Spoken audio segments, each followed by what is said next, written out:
Hey guys, Unit 4 video, just a confusing topic that's going to be to some of you. I want you to follow along with this. I'm going to post a little PowerPoint, should look this green PowerPoint on interest rates called interest rate confusion. And let's try to clarify some of that confusion. So there's two big rates we got to know in this class. One is called the federal funds rate. The other is called the discount rate. Okay, so federal funds rate, real simple explanation. What you need to kind of memorize here is it's a bank-to-bank loan. That's it. It's the interest rate that Bank A will pay to Bank B in return for borrowing whatever the amount.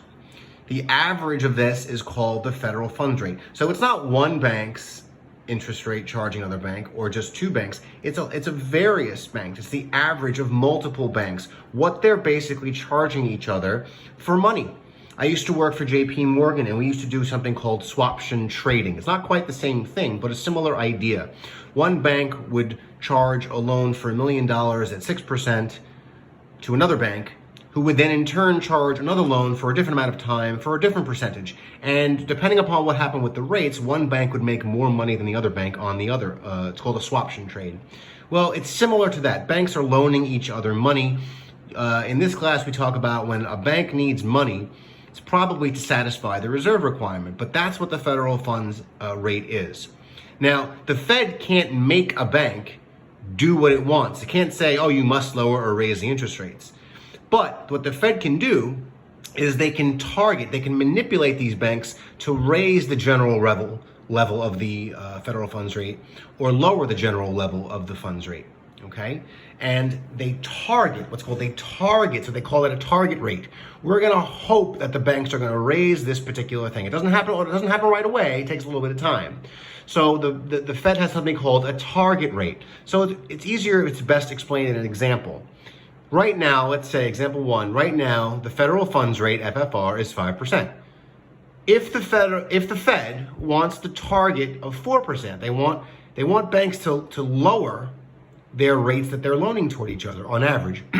What should they do? So the Fed can only manipulate the money supply. So if they want banks to lower their interest rates, what must they do? Well, they have three options. They could buy or sell bonds, raise or lower the discount rate, raise or lower the reserve requirement. And since they're trying to get them to lower rates, that means they were trying to increase the money supply, which then lowers general interest rates. And this is how the specific way in which it does. So the Fed is going to do one of these or two of these or three of these. Buy bonds, lower the discount rate, or lower the reserve ratio. Okay?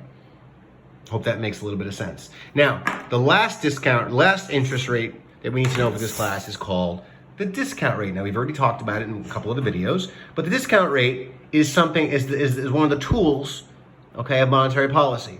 The Fed funds rate is bank-to-bank loan. The discount rate is Fed-to-bank loan, right? It's what the Fed offers a bank at a discount. And that they directly control. They don't just manipulate the discount rate. They decide we're going to lower it, we're going to raise it. The Fed directly impacts the discount rate in order to manipulate private banks to either raise or lower what's called their prime rates. Prime rate, all you need to know about it for this class is it's a general rate that all banks are offering, okay? That's the prime rate, all right? Don't worry about this one as much. Federal funds rate, way more important. Discount rate, even more important than that, okay? Comment with questions. Thanks.